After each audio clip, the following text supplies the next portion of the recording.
This is the final look. Ano ba? Nagbago ba simula nung nag-start tayo? Ayan. Mag-skincare muna ako and then mag-aayos ako. Gusto nyo pagkwentuhan? Kung yung mga mahilig mag-makeup dyan, kayo ba pag nag-makeup, before kayo mag-makeup, nag-skincare din kayo? Kasi ako nakasanayan ko na before ako mag-makeup, talagang naglalagay ako ng mga skincare. So, kwento ko na lang yung about sa psoriasis. I'm not really yet knowledgeable sa iba't ibang klase ng psoriasis and even ako, hindi ko alam yung tawag dito sa psoriasis na meron ako. And nag-start yung psoriasis ko noong third year high school ako, way back 2008 or 2007. May naging sugat ako sa likod, tapos hindi siya gumagal. Nagulat na lang ako as time goes by.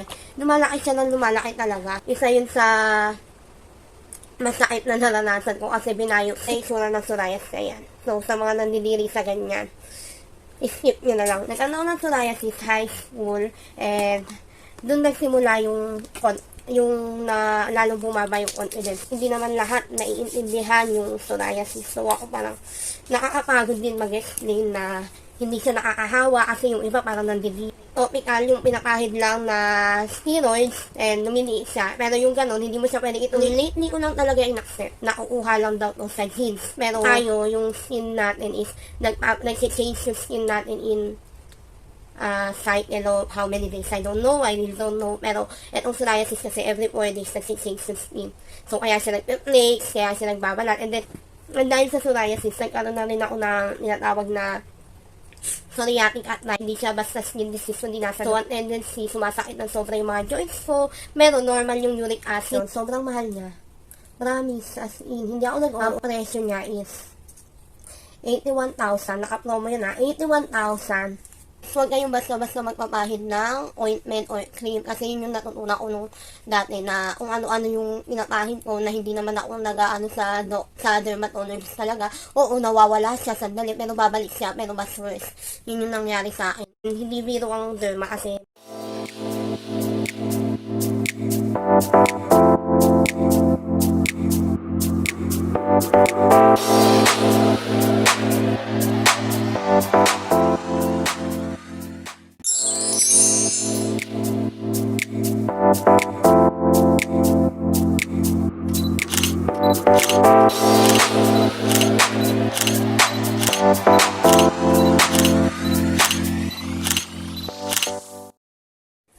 Hi blessed people, it's another beautiful day to be grateful and ito na naman ako sa aking beauty vlog. Nagbabalik ang inyong beauty vlogger. So, mag-skincare muna ako and then mag-aayos ako kasi may check-up ulit ako sa aking nephrologist and then right after that may pupuntahan kami kaya let's go, samahan nyo. So, ito, naghilamos na nga pala ako habang naliligo and ito na yung gamit ko ngayon, yung Silka na cleanser. Ayan. Ito yung gagamitin ko for today. I mean, wait, yeah, ito na yung gamit ko pala talaga. Ano for today? So, ano bang gusto niyo pagkwentuhan? Actually, naalala ko yung last time na nag-ayos ako. I'm trying to tell the story about yung experience ko sa operation ko. Pero napakagulo ng story na yun. Yung ginawa ko na yun. Parang ang hirap pala magkwento habang nagme-makeup ka. For me lang naman. And of course, magandang mag-cleanser na sisika o na calming rescue na toner na naghihingalo na and tinatry ko na talaga siyang ubusin, no, para magamit ko na yung isa ang toner na aloe vera. So, yung mga mahilig mag-makeup dyan, kayo ba pag nagme-makeup, before kayo mag-makeup, nag-skincare din kayo? Kasi ako nakasanayan ko na before ako mag-makeup, talagang naglalagay ako ng mga skincare.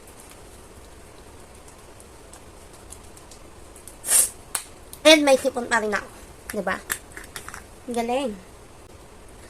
So, dahil skincare naman itong ginagawa ko, kwento ko na lang yung about sa psoriasis ko.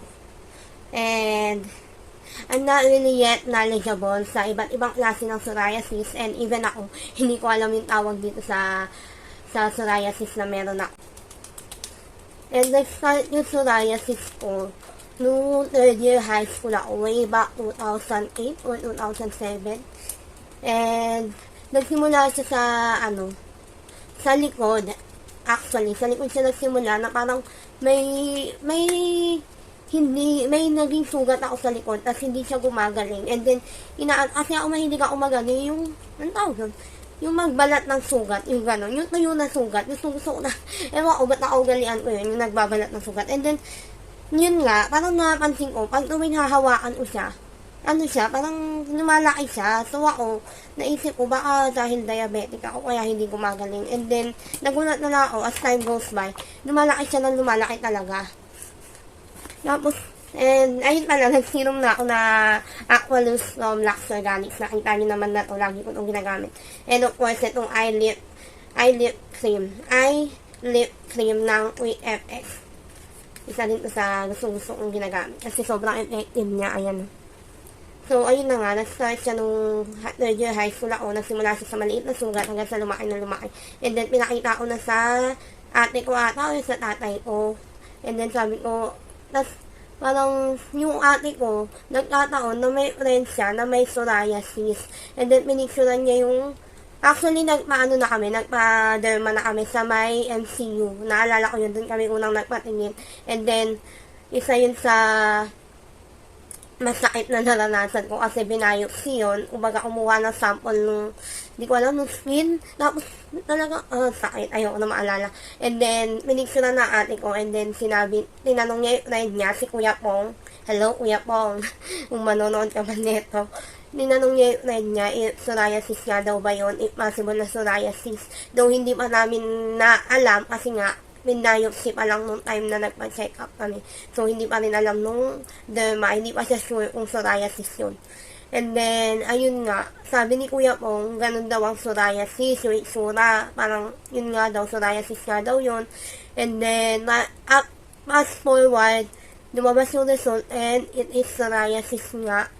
And, hindi ko alam kung may binigay siyang gamot na cream. Hindi ko talaga maalala eh. Siguro meron. Pero hindi ko maalala nung high school ako na naglalagay ako ng cream. And then, actually, ito pala yung sura ng psoriasis na yan. So, sa mga nandidiri sa ganyan, skip nyo na lang to.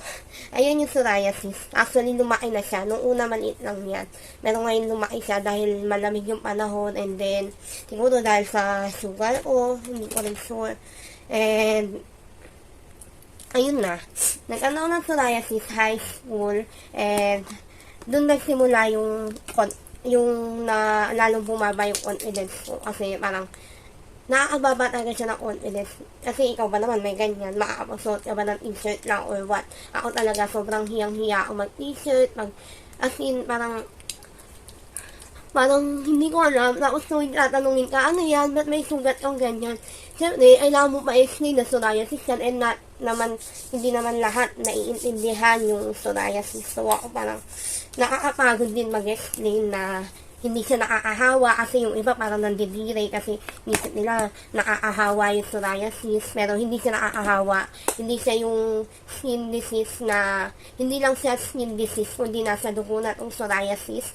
Kaya may time na nawawala siya, lumiliit siya, and may time din na parang itong season na to, lumalaki siya. And ang ginagawa ko is nung una, ang mga gamot ko talaga is kung ano-anong pinapahid ko na cream, and then, or ointment ba? Tama ba? Basta, kung ano-ano man yung ginagamit ko. And then, nung mga sumunod, nagpa-check up na kami sa talagang derma, and then binigyan niya ako ng mga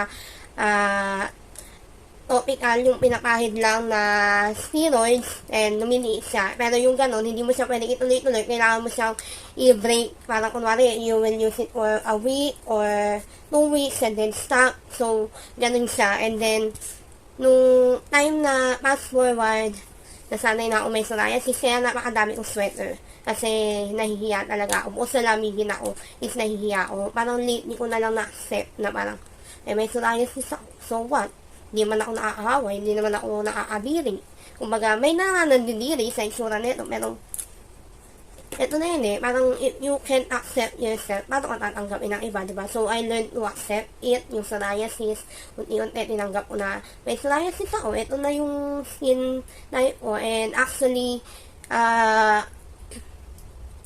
parang lately ko lang talaga in-accept. Normally, hindi ako susuot ng short sleeve na nakikita yung psoriasis ko or what, ayoko talaga nakikita yun. Pero ngayon parang kahit short sleeve, long sleeve, okay lang sa akin kasi that's it eh. Parang eto na eh, meron na ako nito. Kumbaga, hindi ko naman tinanggap na forever na nandito, pero syempre nasa dugo nga, and sabi nga nila is nakukuha lang daw to sa genes. Pero sa mga kapamilya ko, parang wala akong kakilala na may psoriasis. Wala talaga akong maisip na may psoriasis.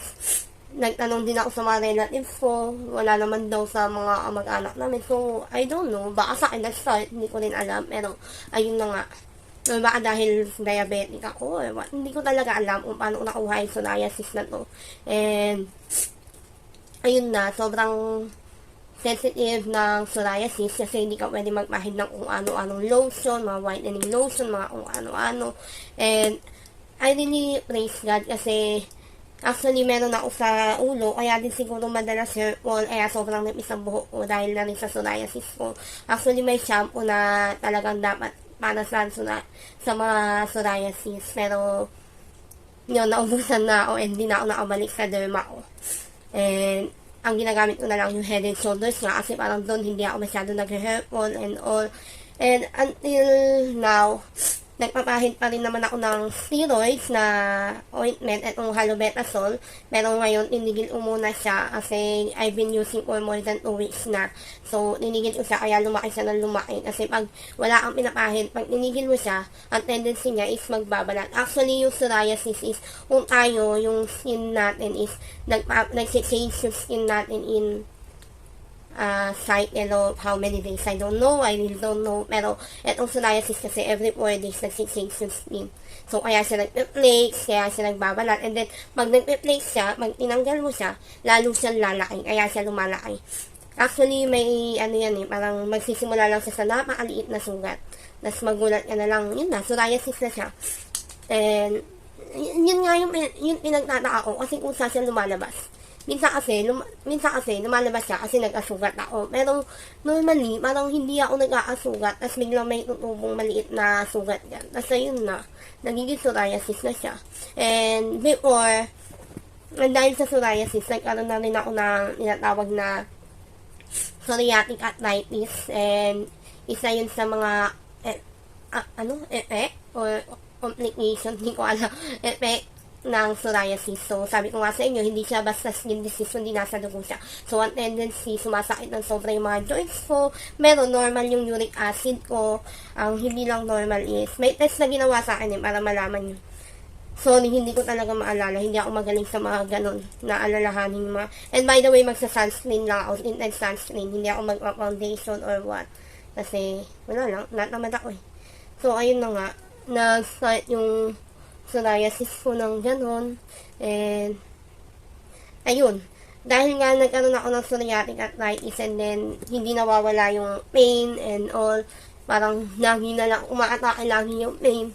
So, nirecommend ako sa rheumatologist nung derma ko. Kasi nga may psoriatic arthritis na ako. Kasi nga, sabi ko, bakit possible? Parang siya mismo nagtanong. Actually, sa tagal kong nagpapa-check up sa mga iba't ibang derma, na kailang lipat na ako. And hindi biro ang derma kasi mahal talaga siya. So, and mahal din yung mga steroids na pinapahid ko sa psoriasis. So, wow, parang nung nagpa-check up nga ako sa derma, ayun, parang tinanong niya kung sumasakit daw ba yung joints ko, yung ganyan. Sabi ko, opo, ganyan. Tapos, ayun, nirecommend niya na ako sa rheumatologist nga kasi yung psoriatic arthritis na sinasabi. And, ayun, nalaman nga na may psoriatic arthritis ako and ang sabi nung doctor is hindi naman ako pwede i-steroids kasi dahil nga diabetic ako, ang tendency, tataas yung blood sugar ko. So, ayun na nga, sabi ng doktor, ang best na gawin is mag-injection. Para sa, yung injection is for the psoriasis and or the psoriatic arthritis. Kumbaga, bonus na lang yun sa, ang focus talaga ng injection is para dun sa psoriatic arthritis. Bonus na lang yung sa psoriasis. Am I right? Basta yun. Gulsecumab, hindi ko maalala. Basta ganun yung name, parang. Sensya na akong nilalapit ko yung mukha ko kasi nga, hindi ko kaya mag-makeup ng malayuan dahil malabo yung mata.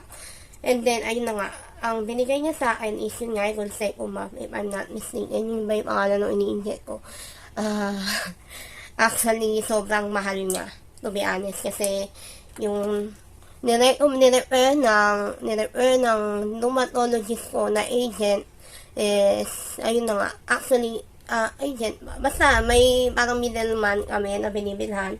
Hindi ba middleman? Ano ba? Agent nga.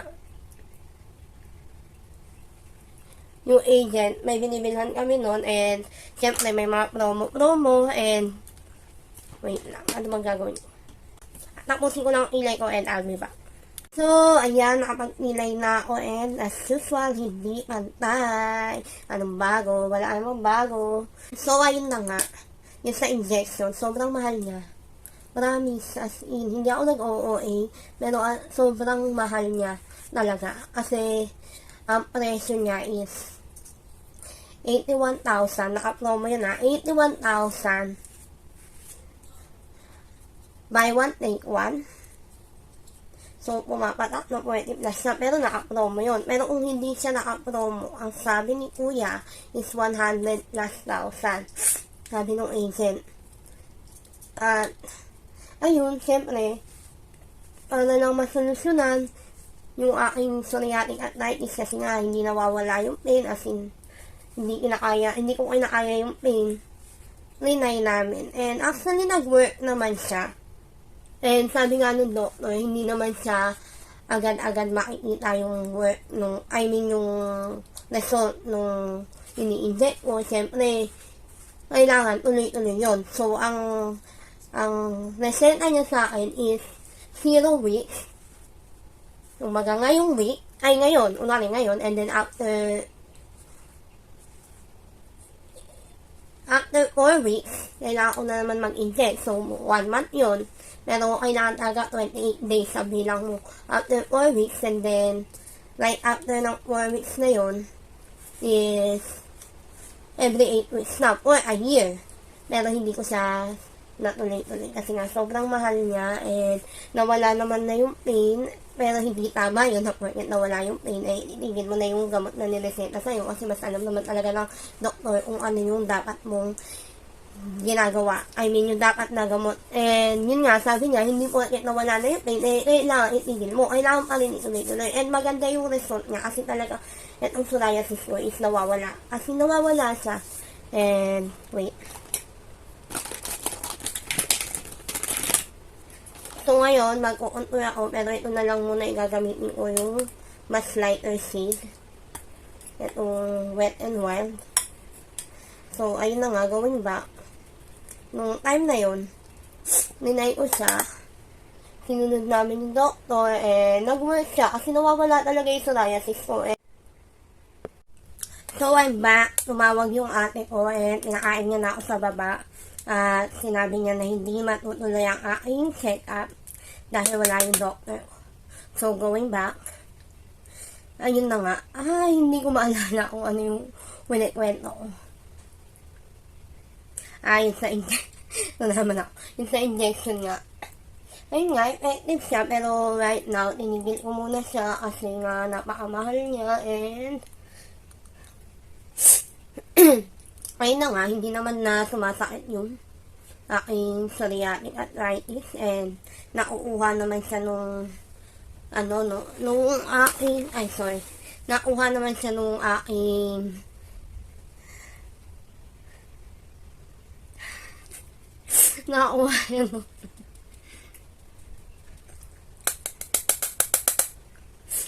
nakuha na siya nung antidepressant ko kasi may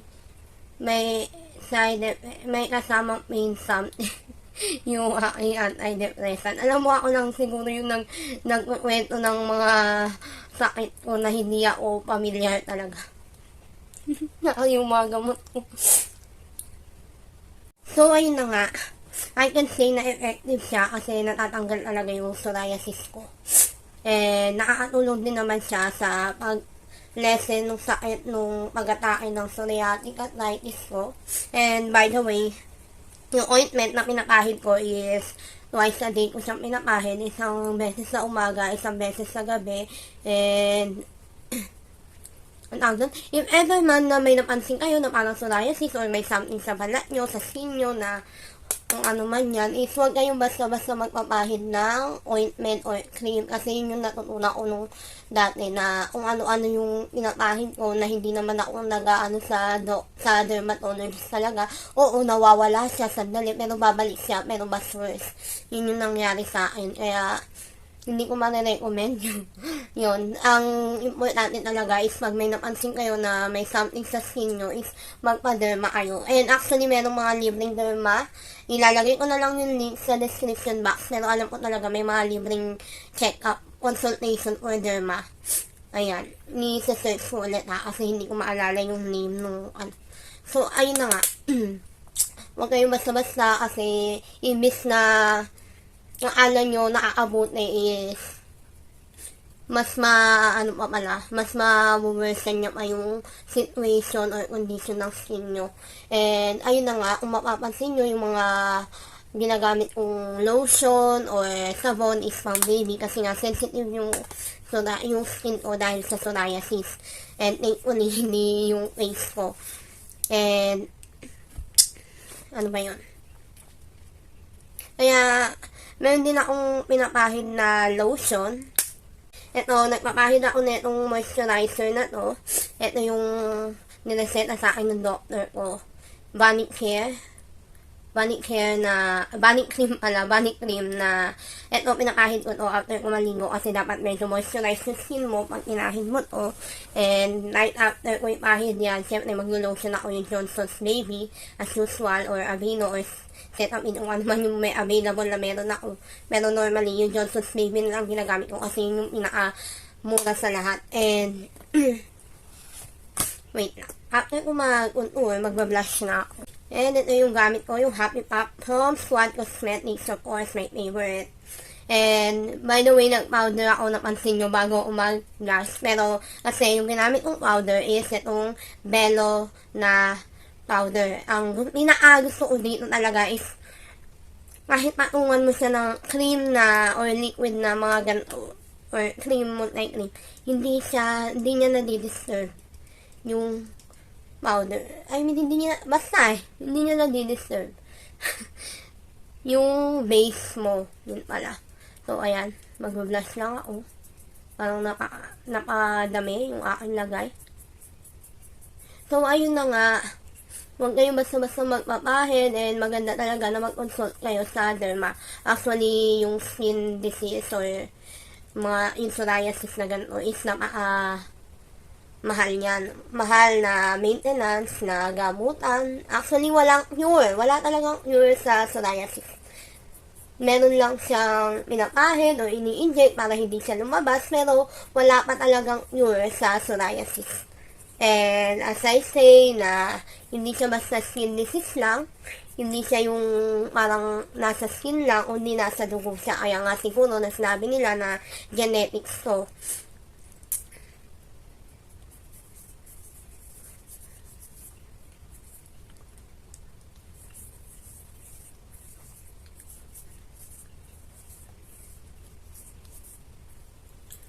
Ay! Nasira. So, paano ko siya ibabalik?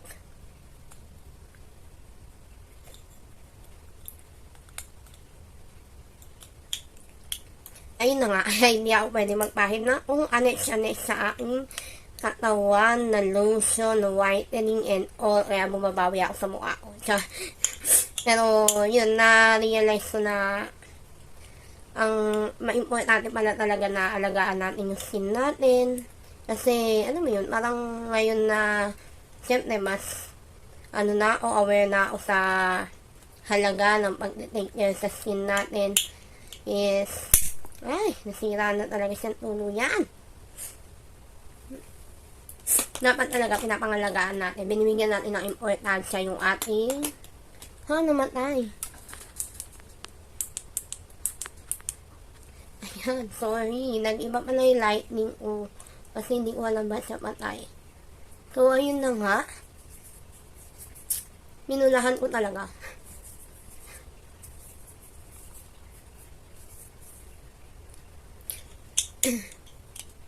So, yun yung story ng aking psoriasis. And up until now, may psoriasis na rin ako. Sabi ko nga sa inyo, walang cure dito. May pinapahid lang. Pero, ayun, still I'm thankful. Meeting ko itong detail. Detail na metallics. Detail na metallics. Ito yung gagamitin ko para sa aking eyes. Yes. So, ito siguro yung shade na aking gagamitin. Itong pangatlo. Ito. Ay, ito. Ayan. Paano ko itong maglalagay na ako nito. Itong lightest. Para lang madali siyang mag-blend. Pero, hindi yun. Ito pala, ito. Sorry. Ito. Itong pangalawa.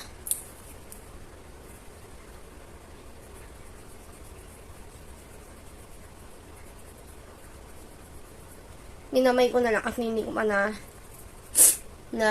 lilinis yung mga brush ko sa eyeshadow. And by the way, gagawa na lang ako ng another video pag nilinis ko na sila para makita nyo naman kung ano yung ginagamit ko and paano ko sila nililinis. So, ayun na nga, going back, dahil sa pagkakaroon ko ng psoriasis, na wala na ako ng confidence sa kwento ko naman kanina, and dahil doon, parang napaisip ako na parang meron na akong diabetes, tapos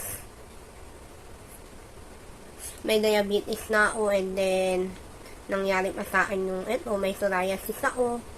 Talagang one time umiyak na ako sa kwarto ko, and then sobrang biniblame ko si God na parang bakit parang lahat ng sakit binigay niya na sa akin.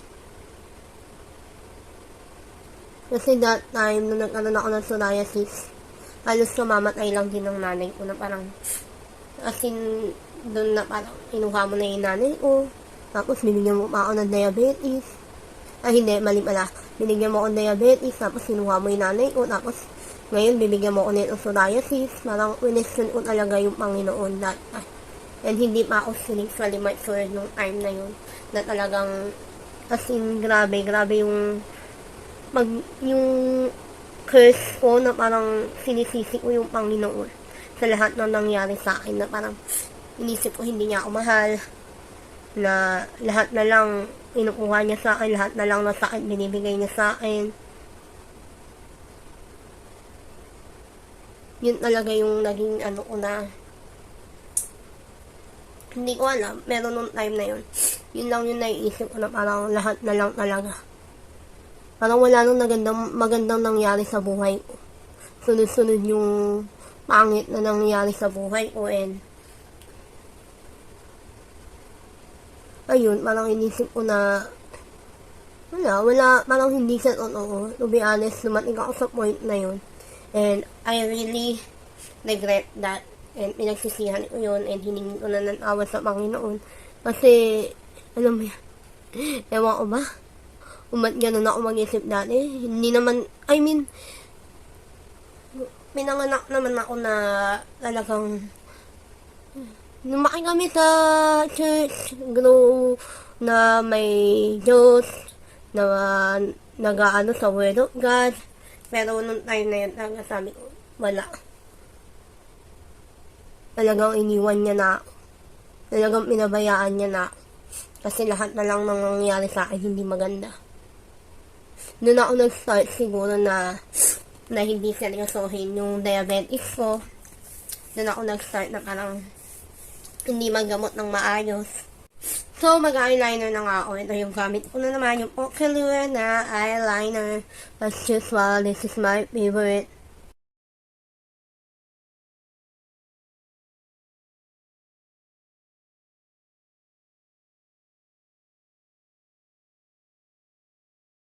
So, tapos na ako mag-eyeliner. Ayan, hindi pantay or kung ano man yan. At ako'y magmamaskara na. So, bago tayo magmaskara, kailangan natin mag-eyelash first.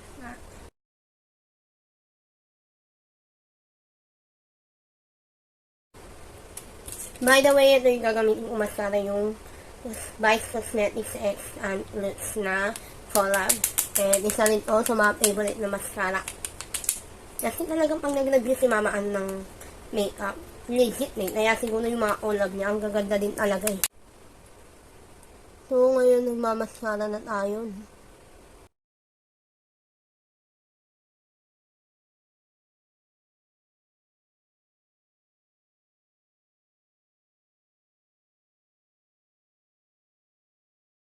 And, tapos na ako magmaskara, maglalagay na lang ako na itong Moknyal na hindi ko alam anong shade ko, pero medyo white siya.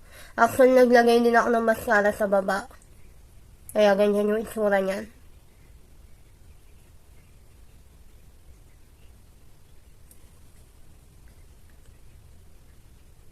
Hindi siya pantay, I can see it. Ayusin ko na lang siya later. Yung maskara sa baba.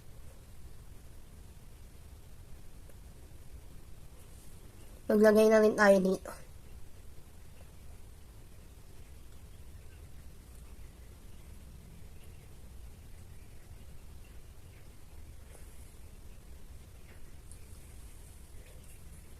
Ayan.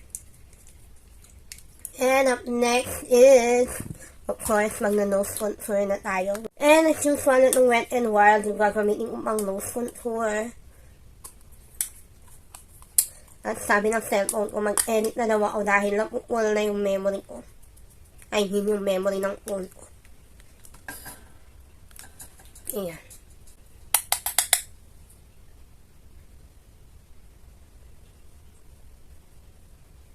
And ayun lang, I hope na may natutunan kayo sa aking story about psoriasis.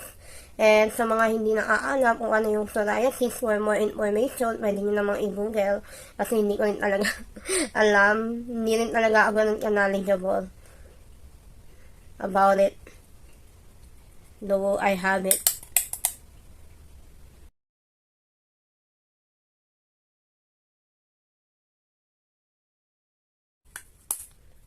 Nose contour, nose contour. Medyo na-blend ko lang siya. Highlighter, of course, ito pa rin ang gamit ko, yung Wet n Wild. And lahat pala nung ginamit ko, if ever man na makita ko nito online. Pero yung iba, hindi pa na lahat. Mostly, yung iba nung ginamit ko is, ilalagay ko na lang sa description box yung link kung saan kayo pwede mag-avail. Para naman,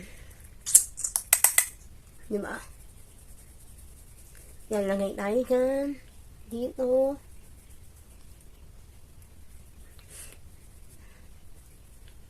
Dito. Kunti. Dito. And the final step is lipstick. Ito na lang gagamitin ko kung ano yung nakuha ko dito. Itong Maybelline na Super Stay. Maybelline na Super Stay. Ilalagay ko na lang yung link sa description box. Again.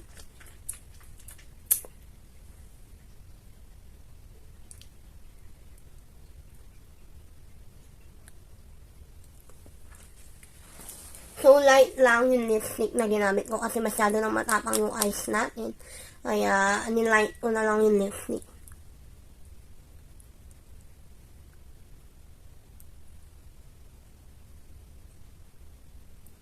And this is the final look! Ano ba? Nagbago ba simula nung nag-start tayo? Ayan. Thank you for watching this video. I hope na natuwa naman kayo and medyo may napulot kayo sa aking kwento for today's video, for today's beauty vlog, and lahat ng meron ako na link na ginamit ko is ilalagay ko na lang sa description box, and yung Facebook page ng mga libreng consult for the dermatologist ilalagay ko na lang din sa description box. And I know na may org din ang mga psoriasis, yung mga taong may psoriasis, so ilalagay ko na lang din sa description box. If ever man na may Facebook page sila, tatanungin ko muna yung